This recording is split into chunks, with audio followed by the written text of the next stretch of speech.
Your body has 1,000 ways to turn off the muscle building process than it does to turn it on. All right, Oh, wow. there's no perfect. Your body, so muscle, when we build tissue, it's a survival mechanism.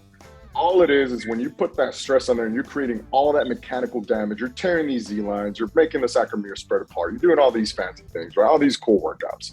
All you're doing is tearing up that tissue, and your body says, holy crap, I need to put on more tissue so that the next time this occurs, I'm not stressed out and I can take that force and that impact.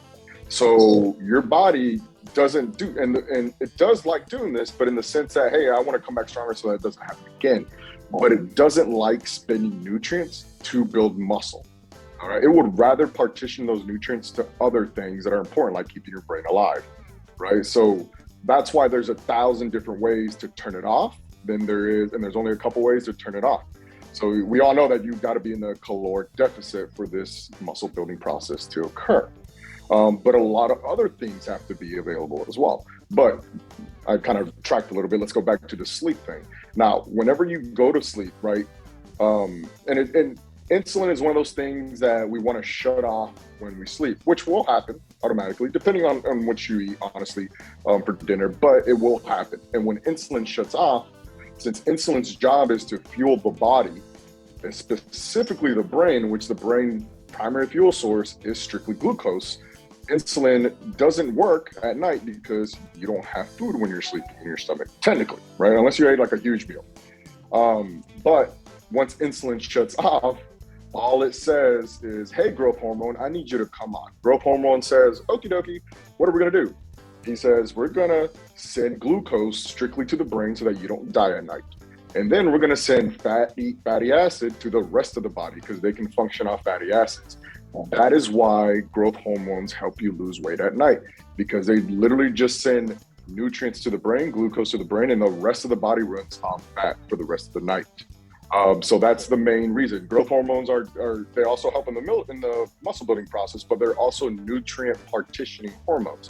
So it's testosterone, so it's cortisol, so it's all these hormones. All they want to do is function to help you survive. That's all it is. So that's why sleep is super important. So the longer you stay asleep, the more recovery your cells get, the better nutrients your cells get, the fresher you are for your next workout. All these cascade effects start to occur, and it's a good thing.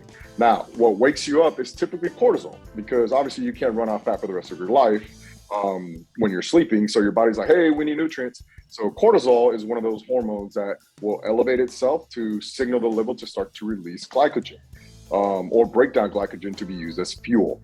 That's why people typically wake up. Now, if you're really low, like whenever I do my cuts, sometimes I'll end up only getting about 6 to 7 hours of sleep because my glucose levels start to tank. And then cortisol starts to spike up so that it can actually convert either through gluconeogenesis or whatever system you want to utilize at the time to convert glycogen to glucose or protein to glucose, whatever the case may be, so that you can actually survive.